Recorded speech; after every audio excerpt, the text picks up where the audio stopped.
रात के 12 बज रहे थे।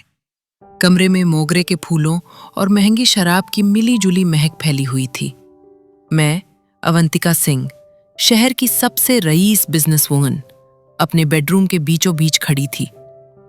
मैंने आज एक सुर्ख लाल रंग की शिफॉन साड़ी पहनी थी। मेरे खुले बाल मेरी कमर तक लहरा रहे थे और मेरे सामने सोफे के कोने पर बैठा था रोहन, 25 साल का गठीले बदन वाला एक मामूली सा लड़का। उसका सिर झुका हुआ था, उसके हाथ कांप रहे थे और माथे पर पसीने की नन्ही बूंदें चमक रही थीं। मैंने हाथ में वाइन का गिलास लिया और धीरे धीरे उसकी तरफ बढ़ी। मेरी पायल की आवाज सन्नाटे को चीर रही थी। रोहन, मैंने एक नशीली आवाज में उसका नाम पुकारा। वहां इतनी दूर क्यों बैठे हो? आज हमारी सुहागरात है। वो हड़बड़ा कर खड़ा हो गया। उसकी नजरें उठने की हिम्मत नहीं कर पा रही थी। मैडम, मैं उसका गला सूख रहा था। मैं उसके बिल्कुल करीब जाकर रुक गई, इतनी करीब कि मेरी सांसें उसके चेहरे से टकरा रही थीं। मैंने अपनी एक उंगली उसकी छाती पर रखी और धीरे से नीचे की तरफ सरकाई। मैडम, मैंने हंसते हुए कहा, इस कमरे के अंदर मैं तुम्हारी मैडम नहीं, तुम्हारी बीवी हूं रोहन। मैंने तुम्हें 10 लाख रुपए सिर्फ कागज पर साइन करने के लिए नहीं दिए। तुम्हें मुझे महसूस कराना होगा कि तुम मेरे पति हो। उसकी धड़कनें इतनी तेज थीं कि मुझे बाहर तक सुनाई दे रही थीं। मैंने उसका हाथ पकड़ा और उसे अपनी कमर पर रख दिया। उसका हाथ तवे जैसा गर्म था। कांप क्यों रहे हो? मैंने उसकी आंखों में झांका। क्या एक मालकिन से डर लग रहा है या एक औरत के इतने करीब आने से? उस पल, उस बंद कमरे में दौलत और जवानी के बीच एक ऐसा खेल शुरू होने वाला था जिसकी शर्तें तो मैंने लिखी थीं, पर अंजाम किसी के भी काबू में नहीं था। दोस्तों, आप सोच रहे होंगे कि मैं शहर की करोड़पति मालकिन अवंतिका सिंह अपने ही ऑफिस के एक मामूली क्लर्क के साथ सुहागरात के कमरे में क्या कर रही थी। इस कहानी की शुरुआत हुई थी आज से ठीक 2 दिन पहले, मेरे ऑफिस के कैबिन में। मैं अवंतिका हूं, उम्र 38 साल। 5 साल पहले मेरे पति एक कार एक्सीडेंट में गुजर गए थे। वो अपने पीछे छोड़ गए थे 50 करोड़ का साम्राज्य, एक बहुत बड़ी हवेली और एक गहरा काटने वाला अकेलापन। मेरे पति के जाने के बाद मेरे जेठ रंजीत सिंह की नजर मेरी दौलत पर थी। हमारे खानदान के एक पुराने नियम के हिसाब से अगर विधवा पत्नी 5 साल के अंदर दोबारा शादी नहीं करती या उसका कोई वारिस नहीं होता तो सारी जायदाद परिवार के सबसे बड़े मर्द यानी मेरे जेठ के ट्रस्ट में चली जाएगी। और वो 5 साल अगले महीने पूरे होने वाले थे। रंजीत सिंह वकीलों के साथ तैयार बैठा था मुझे सड़क पर लाने के लिए। मुझे अपनी कंपनी, अपनी आजादी बचाने के लिए एक पति की जरूरत थी, एक कठपुतली की। मैं इसी उधेड़बुन में थी कि मेरे कैबिन का दरवाजा नॉक हुआ। कम इन, मैंने सख्त आवाज में कहा। अंदर रोहन आया, मेरे ऑफिस का एक जूनियर अकाउंटेंट। कपड़े साधारण थे, शर्ट की कॉलर थोड़ी घिसी हुई थी, लेकिन चेहरे पर एक ईमानदारी और आंखों में एक अजीब सी बेबसी थी। मैडम, मुझे लोन चाहिए, वो हकलाते हुए बोला। मैंने फाइल से नजर नहीं हटाई। कितना? 5 लाख। मैंने पेन रोक दिया और ऊपर देखा। 5 लाख? तुम्हारी सैलरी 20,000 है, चुकाओगे कैसे? रोहन की आंखों में आंसू तैरने लगे।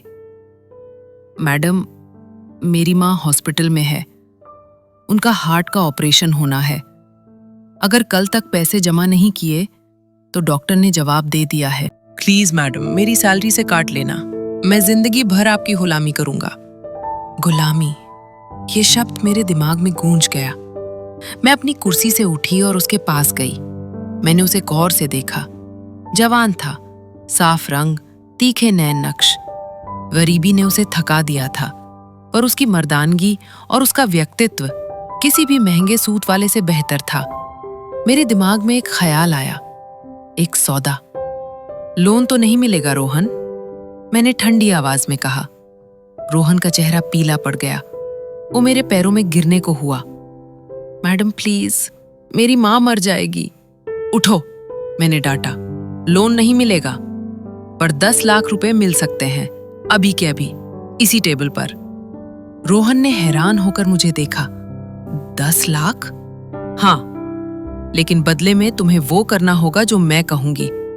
मैं कुछ भी करूंगा मैडम, किसी का मर्डर भी करना हो तो। मैं हंसी। मर्डर नहीं, शादी करनी है। रोहन सन्न रह गया। शादी? किससे? मुझसे। कमरे में सन्नाटा छा गया। सिर्फ एसी की आवाज आ रही थी। रोहन को लगा शायद मैंने कोई मजाक किया है। सिर्फ 30 दिन के लिए। मैंने अपनी बात साफ की। ये एक कॉन्ट्रैक्ट मैरिज होगी। तुम्हें दुनिया के सामने मेरा पति बनकर रहना होगा, मेरे घर में, मेरे साथ, ताकि मैं अपनी जायदाद बचा सकूं। 30 दिन बाद मैं तुम्हें तलाक दे दूंगी। मैंने दराज से चेक बुक निकाली और 10 लाख का चेक साइन करके उसके सामने रख दिया। ये रहा तुम्हारी मां की जान का कागज। अब फैसला तुम्हारा है। रोहन ने उस चेक को देखा, फिर मुझे। उसकी आंखों में एक जंग चल रही थी। एक तरफ उसका स्वाभिमान था, एक तरफ उसकी मां। उसने कांपते हाथों से वो चेक उठा लिया। मैं तैयार हूं मैडम। गुड, मैंने मुस्कुराते हुए कहा। और हां, अब मुझे मैडम नहीं, अवंतिका कहना। और याद रखना, तुम सिर्फ दुनिया के लिए पति हो। बंद कमरे में तुम्हारी हैसियत सिर्फ एक मुलाजिम की रहेगी। मेरी मर्जी के बिना मुझे छूना तो दूर, मेरी तरफ देखना भी मत। उसने सिर झुका दिया। सौदा पक्का हो चुका था। मैंने एक इंसान की मजबूरी को खरीद लिया था।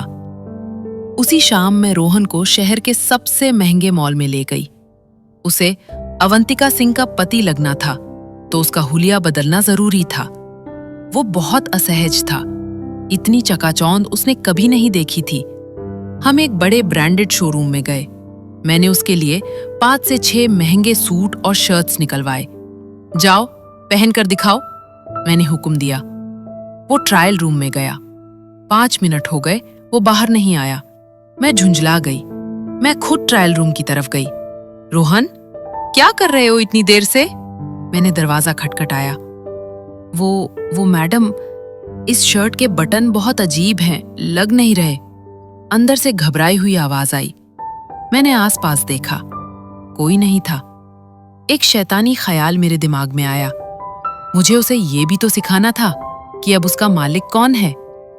मैंने ट्रायल रूम का दरवाजा खोला और अंदर घुस गई।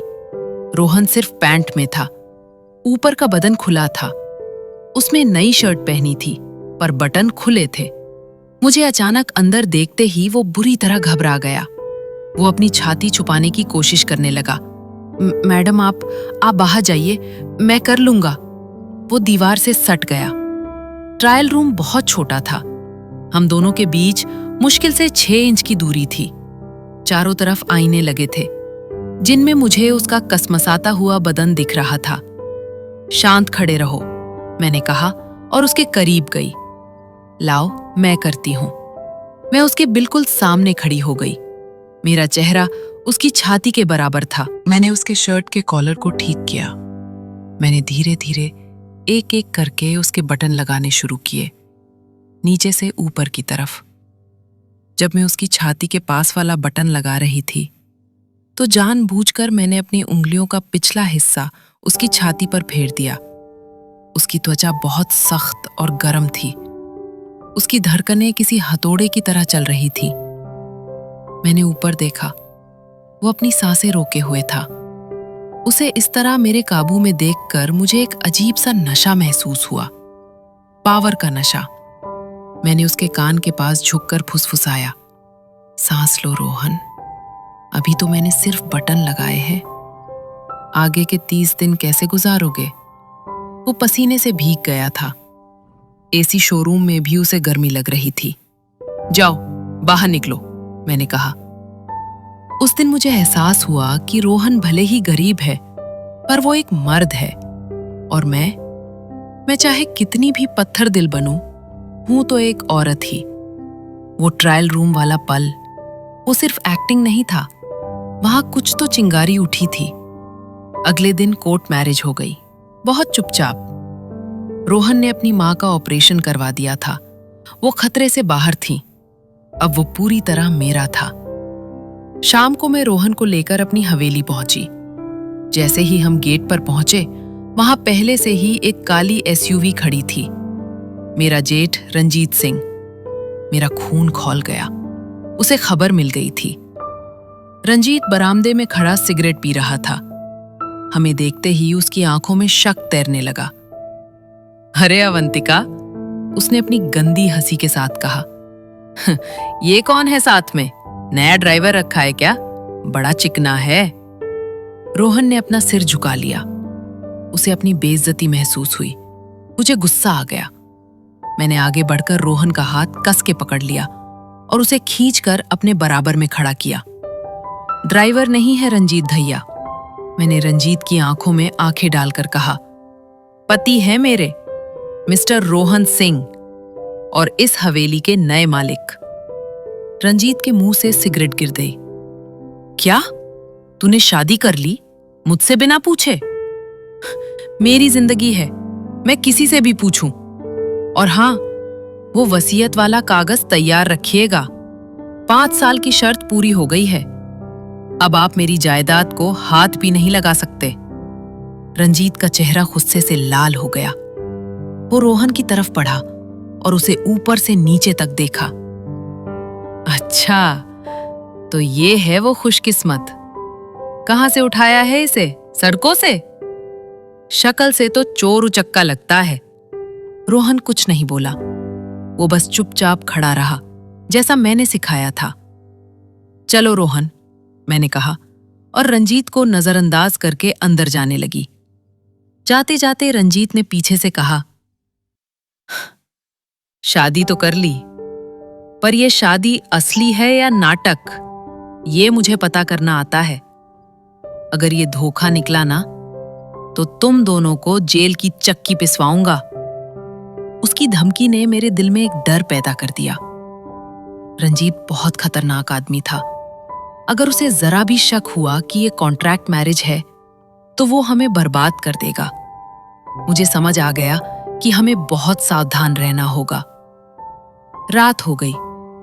रंजीत अभी भी हवेली के गेस्ट हाउस में रुका हुआ था, हम पर नजर रखने के लिए। मुझे पता था कि वो हमारे कमरे के आसपास ही होगा, इसलिए सुहागरात का नाटक करना हमारी मजबूरी थी। हम अपने बेडरूम में आए। मैंने दरवाजा लॉक किया।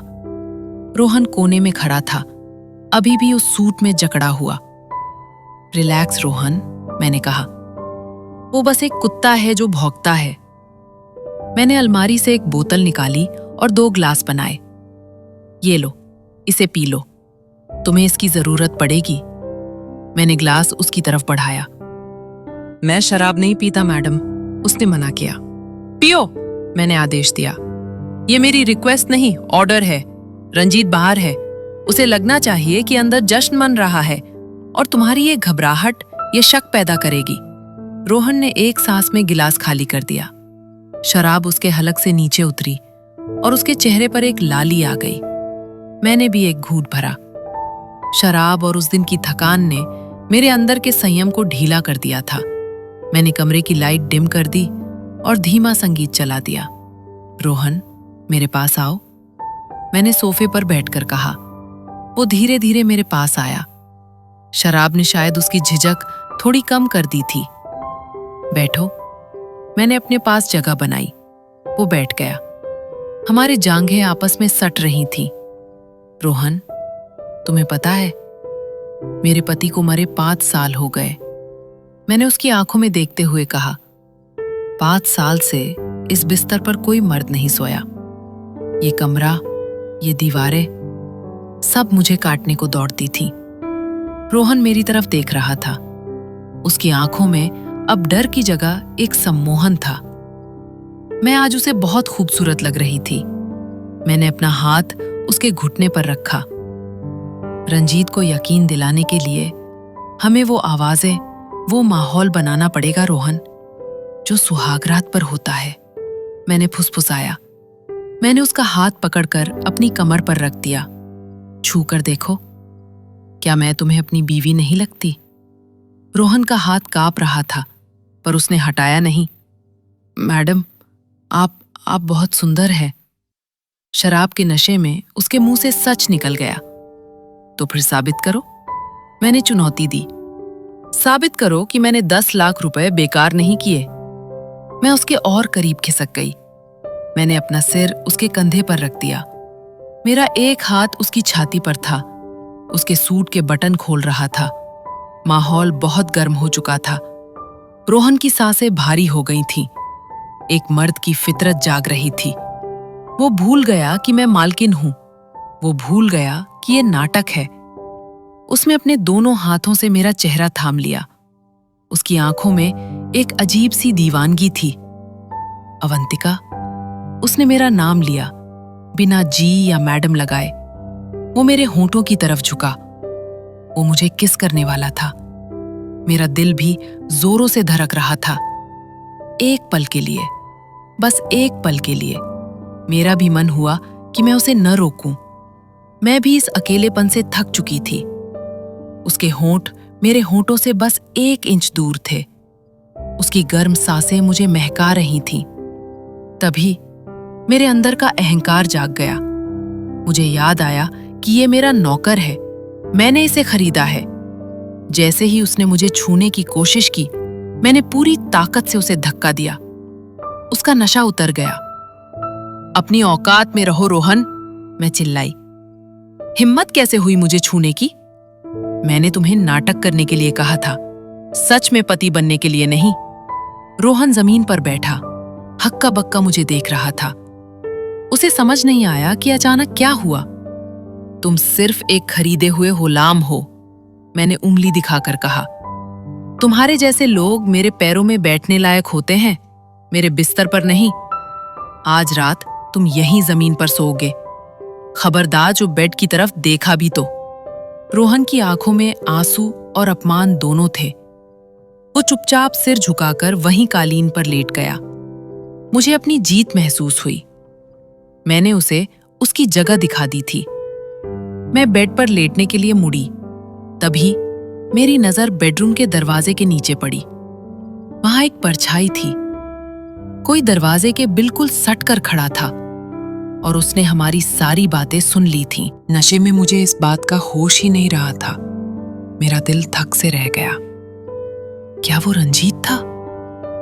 अगर उसने सुन लिया कि ये नाटक है और रोहन मेरा गुलाम है, तो वो कल सुबह ही हमें बर्बाद कर देगा।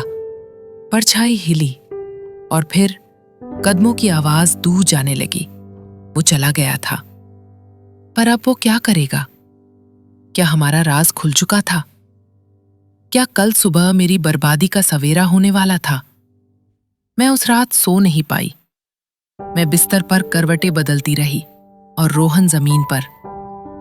हमारे बीच दौलत की विवाद थी और बाहर खतरे का तूफान। दोस्तों, कौन था दरवाजे के बाहर? क्या रंजीत को हमारे कॉन्ट्रैक्ट का सच पता चल गया? और अब जब रोहन का दिल और स्वाभिमान टूट चुका है, तो क्या वो मेरा साथ देगा या अपने अपमान का बदला लेगा? ये 30 दिन का सफर अब एक जंग बनने वाला है। सुबह हुई।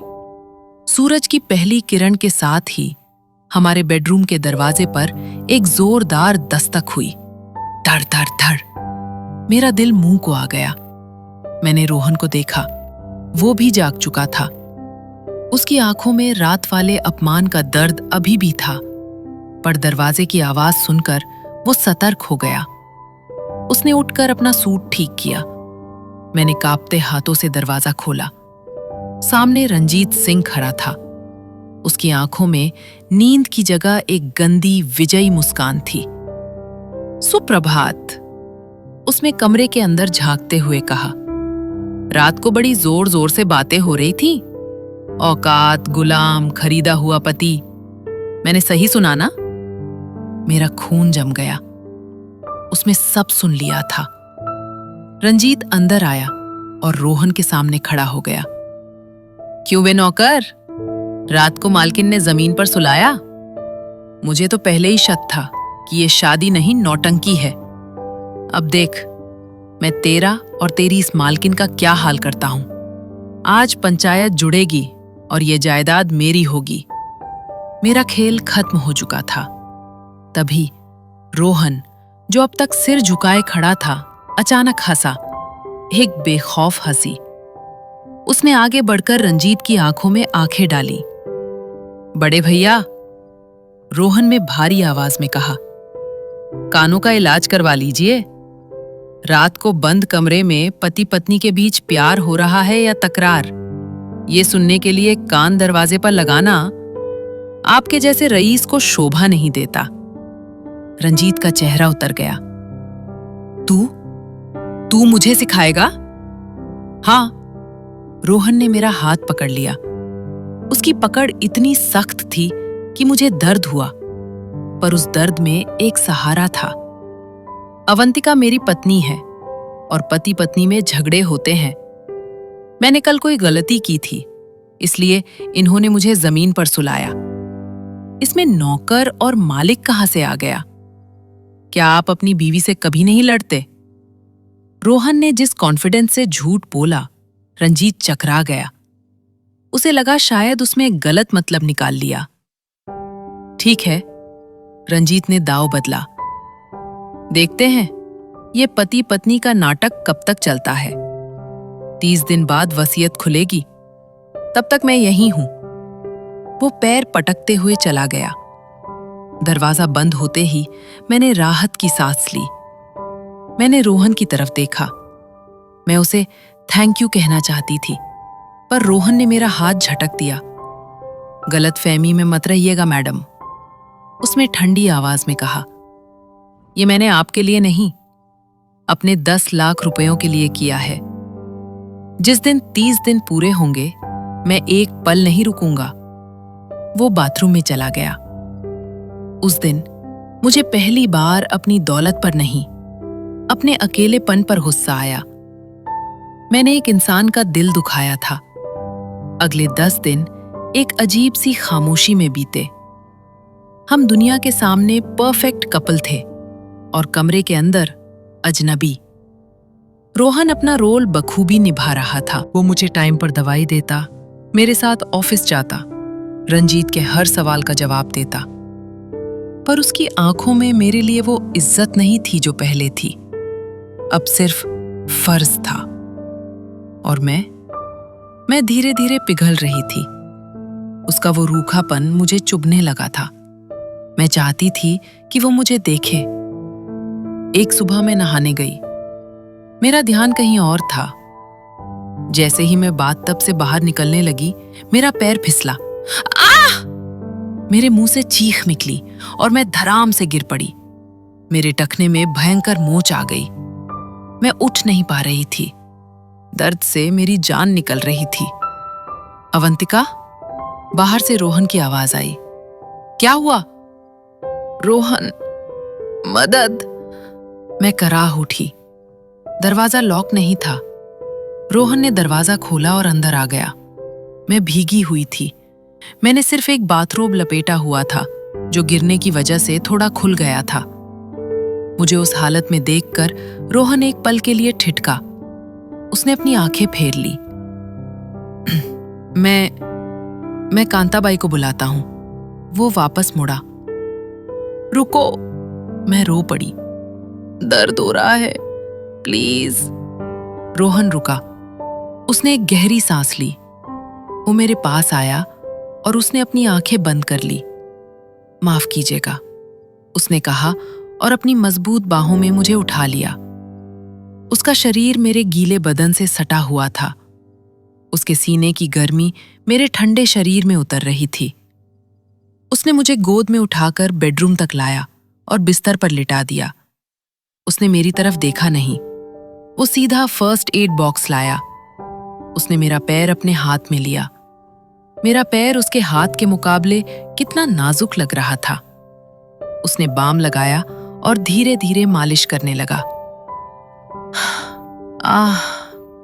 दर्द और सुकून की मिलीजुली आवाज मेरे मुंह से निकली। उसने ऊपर देखा, हमारी नजरें मिली। मेरा मन किया कि मैं उसका हाथ पकड़ लूं और उसे रोक लूं। अब ठीक है? उसने पूछा। उसकी आवाज भारी थी। वो तुरंत पीछे हट गया। मैं बाहर जा रहा हूं, आराम कीजिए। वो चला गया। पर उस दिन मेरे दिल ने एक फैसला कर लिया था। मुझे रोहन सिर्फ 30 दिन के लिए नहीं चाहिए था, मुझे वो हमेशा के लिए चाहिए था। 20वां दिन था। शहर की एक बहुत बड़ी बिजनेस पार्टी थी। मुझे जाना जरूरी था। मैंने रोहन को एक बहुत महंगा टक्सीडो पहनाया। वो किसी राजकुमार से कम नहीं लग रहा था। मैं उसे एकटक देखती रह गई। पार्टी में हम पहुंचे। वहां शहर के सारे रईस मौजूद थे। रंजीत भी वहीं था, अपने दोस्तों के साथ। मैं रोहन का हाथ पकड़कर चल रही थी। मुझे उस पर गर्व हो रहा था। तभी रंजीत का एक दोस्त मिस्टर खन्ना, जो बहुत ही बदतमीज किस्म का आदमी था, हमारे पास आया। वो नशे में था। अरे अवंतिका जी, उसने मुझे ऊपर से नीचे तक घूरते हुए कहा। सुना है नया दूल्हा ढूंढ लिया? क्या बात है, आजकल के लड़कों की किस्मत खुल गई है। वैसे ये करता क्या है, या सिर्फ रात की ड्यूटी के लिए रखा है? आसपास खड़े लोग हंस पड़े। रंजीत भी मुस्कुरा रहा था। मेरा चेहरा शर्म से लाल हो गया। मैं कुछ बोलने ही वाली थी कि रोहन आगे आया। उसने खन्ना के हाथ से शराब का गिलास छीना और टेबल पर पटक दिया। आवाज से सब चुप हो गए। मिस्टर खन्ना, रोहन ने बहुत ही शांत पर खतरनाक आवाज में कहा, मैं अवंतिका का पति हूं, और पति का काम सिर्फ रात की ड्यूटी नहीं, बल्कि दिन में अपनी पत्नी की इज्जत की रखवाली करना भी होता है। अगली बार अगर आपकी नजर या जुबान मेरी पत्नी के लिए फिसली, तो मैं भूल जाऊंगा कि ये पार्टी है और आप मेहमान। पूरे हॉल में सन्नाटा छा गया। किसी को उम्मीद नहीं थी कि कल का एक क्लर्क शहर के सबसे बड़े रईस को धमकी देगा। खन्ना डरकर पीछे हट गया। रंजीत का मुंह खुला रह गया। रोहन ने मेरा हाथ थामा। चलो अवंतिका, जहां इज्जत नहीं वहां हम नहीं। वो मुझे वहां से ले आया। गाड़ी में मैं उसे देखती रही। क्यों किया तुमने ऐसा? मैंने पूछा। तुम तो पैसों के लिए हो ना? रोहन ने स्टीयरिंग व्हील को कस के पकड़ा। सौदा मेरे वक्त का हुआ था मैडम, मेरे जमीर का नहीं। आप मेरी पत्नी हैं, भले ही नाम की। कोई आपकी तौहीन करे, ये रोहन बर्दाश्त नहीं करेगा। उस रात घर पहुंचकर मैंने अपने बेडरूम का दरवाजा खुला रखा। रोहन सोफे पर सोने जा रहा था। रोहन, मैंने उसे पुकारा। आज सोफे पर नहीं, बेड पर सो जाओ। उसने चौंक कर देखा। बगल में, मैंने साफ किया, पति की तरह। वो कुछ नहीं बोला।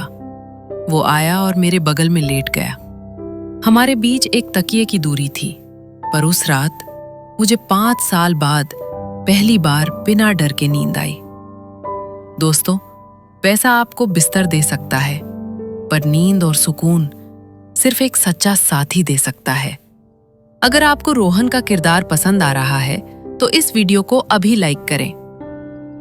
25वें दिन मुझे बहुत तेज बुखार हो गया, 104 डिग्री। रंजीत ने जानबूझकर सारे नौकरों को छुट्टी दे दी थी ताकि मैं परेशान हो जाऊं। घर में कोई नहीं था। मैं बिस्तर पर तड़प रही थी।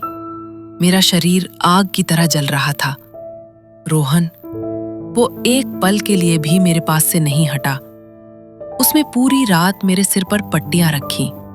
उसने मुझे अपने हाथों से खिचड़ी खिलाई। बुखार की बेहोशी में मैं बड़बड़ाने लगी, मत जाओ, मुझे छोड़कर मत जाओ, मैं अकेली हूं, बहुत अकेली हूं। मुझे महसूस हुआ कि किसी ने मेरा हाथ अपने दोनों हाथों में थाम लिया है। मैं यही हूं अवंतिका, मैं कहीं नहीं जा रहा। मैं रोने लगी। सब चले जाते हैं रोहन, तुम भी चले जाओगे। 5 दिन बाद तुम भी चले जाओगे। तभी मेरे माथे पर मुझे एक नमी महसूस हुई। शायद उसने झुककर मेरे माथे को चूम लिया। नहीं जाऊंगा।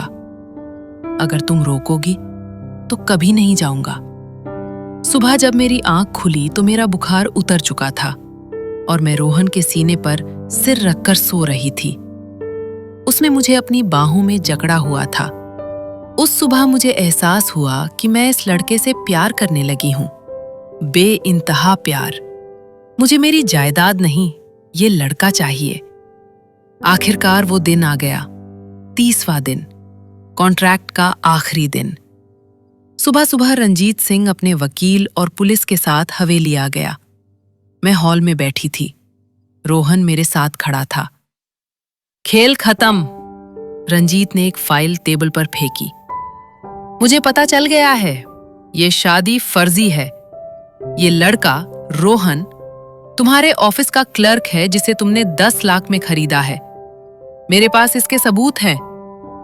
उसने रोहन के उस लोन एप्लीकेशन की कॉपी निकाल दी जो उसने 30 दिन पहले भरी थी।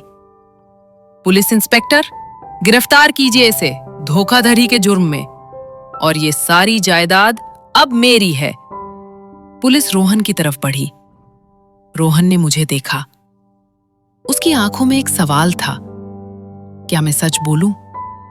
अगर वो सच बोलता तो मेरी बदनामी होती। अगर वो चुप रहता तो वो जेल जाता। मैं खड़ी हो गई। मुझे अपनी दौलत नहीं चाहिए थी, मुझे रोहन को बचाना था। रंजीत भैया, मैं बोलने ही वाली थी कि ये सब सच है, तभी रोहन ने मेरा हाथ पकड़ लिया। रुकिए, उसने दहाड़ कर कहा। उसने अपनी जेब से वो 10 लाख का चेक निकाला जो मैंने उसे दिया था। वो चेक मुड़ा तुड़ा था। उसने सबके सामने उस चेक के टुकड़े टुकड़े कर दिए और रंजीत के मुंह पर फेंक दिए। कौन से पैसे? कैसा सौदा? रोहन गूंजा। मैंने आज तक अवंतिका से 1 रुपया नहीं लिया। और रही बात लोन की, हाँ, मैं गरीब हूं। मैंने लोन मांगा था, पर अवंतिका ने मुझे लोन नहीं, अपना दिल दिया। रंजीत हक्का बक्का रह गया। तू झूठ बोल रहा है, कॉन्ट्रैक्ट कहाँ है? कोई कॉन्ट्रैक्ट नहीं है। रोहन ने मेरी तरफ देखा। क्यों अवंतिका? मैं समझ गई। रोहन ने वो कॉन्ट्रैक्ट पहले ही नष्ट कर दिया था। वो सिर्फ मेरे लिए खरा था। रोहन ने पास रखे मंदिर से सिंदूर की डिब्बी उठाई। वो मेरे पास आया। पुलिस और रंजीत देखते रह गए। अवंतिका, उसमें सबकी मौजूदगी में कहा, 30 दिन पहले हमने मजबूरी में साइन किए थे, पर आज मैं अपनी मर्जी से, बिना किसी दौलत के लालच के, तुम्हें अपनी पत्नी स्वीकार करता हूं। क्या तुम इस गरीब के साथ अपनी पूरी जिंदगी बिताओगी? मेरी आंखों से आंसुओं की धारा बह निकली। हाँ रोहन, हाँ। उसने मेरी मांग में सिंदूर भर दिया। रंजीत का सारा प्लान धरा का धरा रह गया।